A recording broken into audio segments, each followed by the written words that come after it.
Hey guys, Nick back again with another video. This time it's on my top 5 favorite classes in Realm. In number 1 is the Wizard because he's really easy to play and you can get a ton of good loot. So start off, the Wizard plays with a staff, so it has a rate. They have a default range of 8.6 and 2 shots, so it shoots like that. And yeah, you can see you can shoot stuff off the map, like if I shoot there, you can't almost you shoot off the screen like that, but not in the corners, so that's cool. But this is, if I do this, you can shoot off the screen everywhere. Then next one, they have the spell abilities. So what it does is it just shoots a spray of so 20 shots, I believe, each with a range of 16 and a damage of 90 to 155, so like that. So you can hit a guy right in the center and all of them will hit him. So that'll do a minimum, if it's 20 shots, which I think it is, a minimum of 1.8k damage. So that's enough to get soulbound on Oryx too.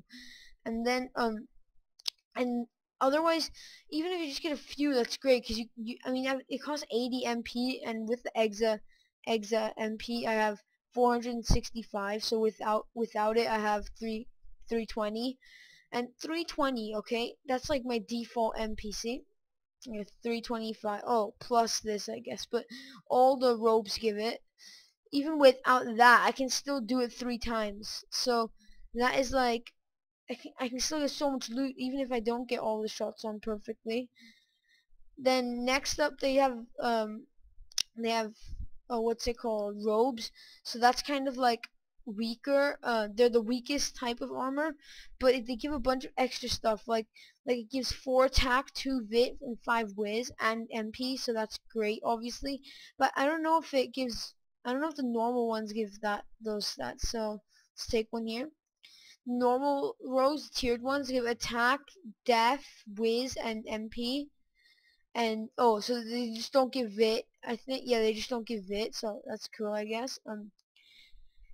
The best ring for it would probably be the Exa Def or the Exa HP, which is sold, so I don't have one right now. So yeah, my favorite, the reason why they're number 1 on this list is because they are easy to use. They're the first character in the game, and you can get tons of loot really easily. So you can get tops on 0.8 if you can rush the wine cellar properly. So standing in number 2 is the Knight.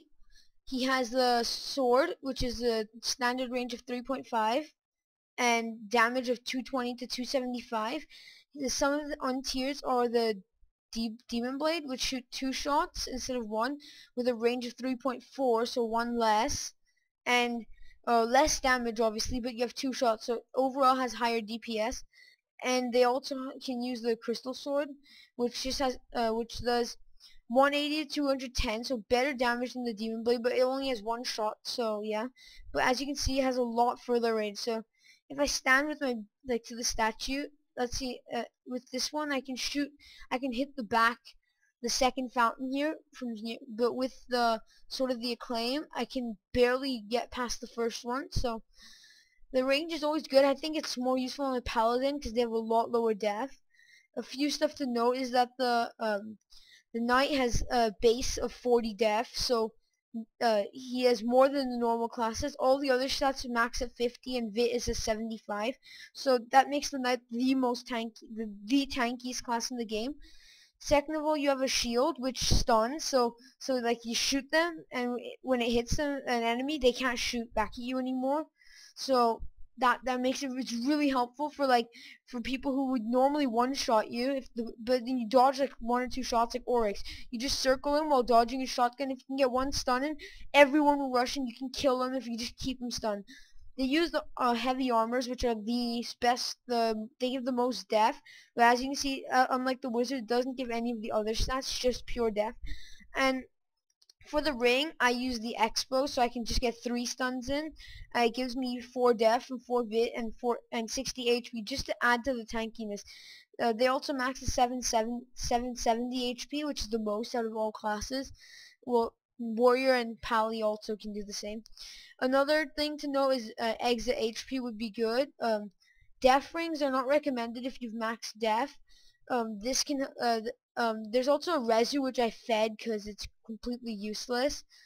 And the HP rings are obviously really useful too. So if I use the HP ring, I'd have 950 HP, which is insane. And if I use the unbound HP, I'd have over a K HP, which is, I mean, that's seriously amazing. Actually, wait, I wouldn't. I'd have 990, which is still amazing. So the only reason it comes number 2 is because it's hard to get used to. So when you're new to the game, it's harder to use a knight. For end game, knight would probably be still my second favorite, and rogue would be first. But yeah, rogue is also on this list. You can just see it later. So yeah, so number 3 is the mystic, which I haven't started like leveling up or anything because I'm still trying to get the orb of conflict. Which if you can get that, you're pretty much like a buffed warrior. You're like a warrior who has less def and it's way more attack, and you have an 8.6 range. But it's not. You're not like a wizard. You're not a DPS class. You're kind of like a control class. The stasis orb, everything in that little circle there would get stasis, so they can't move. Actually, let's see if we can get this sheep. I don't know if you can, but okay, the sheeps don't get stasis, but all your shots will go through the enemy, so you can pretty much ignore them. And yeah, he has the same, all the same stat caps I think as a wizard, except maybe less attack and dex I think. So sure he's like good. It's really useful for rushing abysses, and because actually he's the only class which isn't heavy armor and not a rogue, which I could rush an abyss on with safely, because yeah, you can just stasis this giant swarm behind you and run so far that they don't notice you anymore. So obviously it's the same. I wouldn't use the exit MP on a mystic simply because you don't need it. The stasis, by the time you stasis an enemy, it doesn't do damage, so you just need to stasis them to usually save yourself, or I guess save a friend if you're bothered about them. This comes third because it has really high damage output with the staff, and with the Orb of Conflict, what it does is it gives you a warrior boost for 3 seconds once you stasis something, so that's just amazing. So it's great for rushing, and yeah, that's what places it third. It places it ahead of the warrior because the warrior needs to get in close and to do damage, and we get kicked right when I was about to say on to number 4. So when this loads back, so number 4 is the rogue.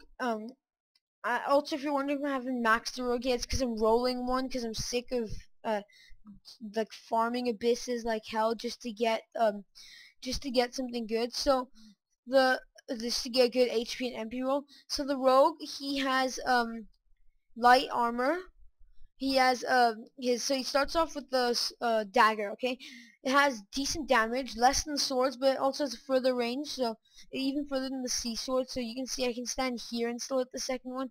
I can stand behind it and still hit the second one. You can shoot off your screen actually from here. See, shooting off the screen. So the rogue, his ability is the cloak, which makes enemies can't detect you. But the problem is if something comes up behind you, like another guy comes up behind you, the enemies will shoot at him and hit you in the process. So that's what makes Mystic ahead of Rogue, is just because when the Mystic stasises the enemy, they don't shoot at all, and when the Knight stuns the enemy, they don't shoot at all. Whereas the Rogue, they don't shoot at you, but only because they don't notice you're there. If someone else comes up behind you, they will shoot. Whereas for Knight and Mystic, they just don't shoot. So he has a few untiered abilities. There's a Planewalker, which I'll show you later, and for the daggers, there is the Bone Dagger. So the Bone Dagger, what it does is it pierces. So if let's say there were two enemies in front of us, or actually I'll go and, I don't know if I'll go and show you, but there's two enemies in front of you, and when you shoot, it'll go through both the enemies. So it's great for like skulls and cubes, because the minions blocking it will get damaged, but the skull will also get damaged. It's kind of like the archer, where it shoots arrows through. And lastly, before I go on to number 5, I will show you what the Cloak of the Planewalker does. But so the reason that it's hard to use a rogue, but you can get so much loot. You reach Oryx ahead of everyone. This is why he's here instead of the Trickster. The Trickster can decoy, but the rogue, he can teleport. So look, I just teleported out of my vault, and I'm cloaked, so you can just like teleport around the cube or something, and it uses more mana. I'll agree with that, but and it's hard to get a plane walker. You'd have to farm like a ton of sprite worlds, but yeah, that's why I really love the rogue. But that's why he's also placed number 4. My so that's what makes him number 4, and we'll go on to number 5 when my MP comes back, I guess, so I can TP back in. Probably shouldn't have teleported out. It was just to show you. Also with the rogue, you can find the hidden island over here.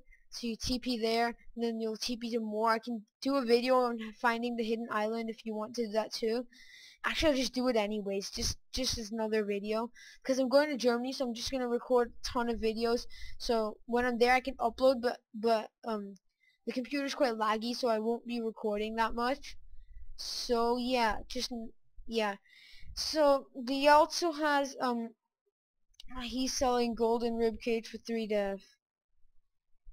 I don't have 3 def right now.